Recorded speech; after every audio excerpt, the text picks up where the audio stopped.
Hello everybody, my name is 26HMKK, but you can just call me 26. And in this series of tutorials, I'm going to be teaching you how to program in a language called Batch. Let's get started. Now it's time to start getting ready to program in Batch. The first thing we should do is install a program called Notepad++. This will help keep our code organized, and it'll color code it. You can also use a Notepad which comes installed with Windows, but you should probably use Notepad++. You don't have to though. If you want to install Notepad++, go to Google, type in Notepad++, and click on the first link. It'll bring you to the Notepad++ home page. Click download, and then click download again. Now that you've downloaded the Notepad++ installer, you can install Notepad++ using the installer. After you've done that, now you have Notepad++ and you are ready to write batch files. To write a batch file using Notepad, if you haven't downloaded Notepad++, right-click, hit New, Text Document, and name it whatever. So there we've got our text document named whatever. We open it up, and the first thing we should do is click File, Save As, save it where you want, and select the file type as All Files, and at the end of the file name, type .bat. Hit Save. Now we can close whatever. So as you can see, we've created this batch file called whatever. You can now just delete the Notepad file. And to edit your batch file called whatever, just right-click on it, hit Edit, and it'll open up Notepad with whatever. Type in your code, and click X, and save. And then, if you run it, and it gives me an error because there's nothing in the file right now, then it'll run the code that you have. Now if you do have Notepad++, open it up, go to Language, and select Batch. Then go File, Save As, and save it to a place you want to save it. Now we'll just name this welcome.bat. It's safe. As you can see, it saves to your desktop, if you selected your desktop. Now we can start writing some code in it. And the first code command I'll teach you is echo. E-C-H-O. If you type in echo, it'll let you print things to the screen. So if I say echo welcome, then it'll say, well, you're giving me the echo command, so I'm going to print something to the screen. And I'm going to print welcome to the screen because you wrote welcome right beside echo. So now we can just save this by hitting this save button right here and minimize. Now right here is our batch file. So if we open it up, did you see that? Nothing happened. Well, something happened, but you didn't get to read anything that was on the screen. So to fix this problem, we have to use the command pause. This waits until you press a key. So it's going to print something to the screen, and then it's going to pause, so it'll wait until you press a key. Now let's save it and try it now. So we open it up. It's going to give you all this.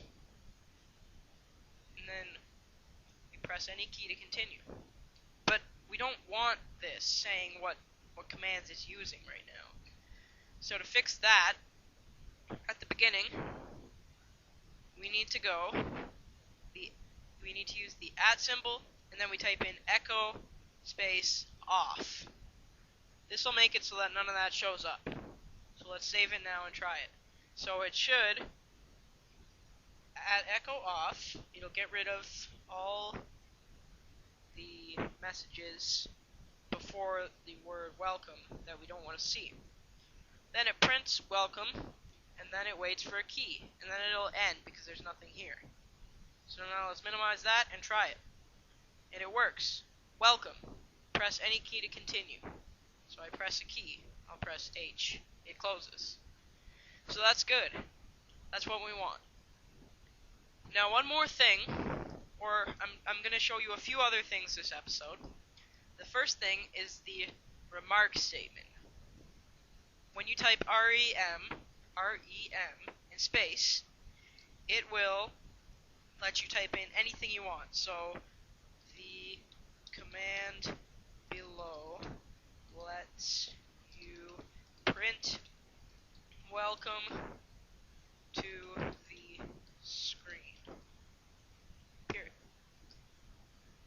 But when you run the program, you don't see this, and the computer completely ignores it. This is just so that you know what's happening, and it makes it easier for you to know what you're doing in your code. So right here, the command below lets you print welcome to the screen, and which it does. So if we save it, minimize it, open up welcome, as you can see, it doesn't look any different, and nothing different happens. So that's just a little useful thing that you can use.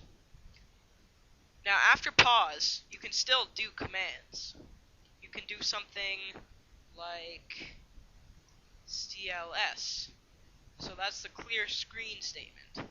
What that means is that it clears everything that was just on the screen. But if we don't have this pause command here, you won't see anything, because it prints welcome and it instantly clears it. So we need the pause if we want that to happen. So we can print welcome, pause, then we clear the screen, and we hit echo, and let's say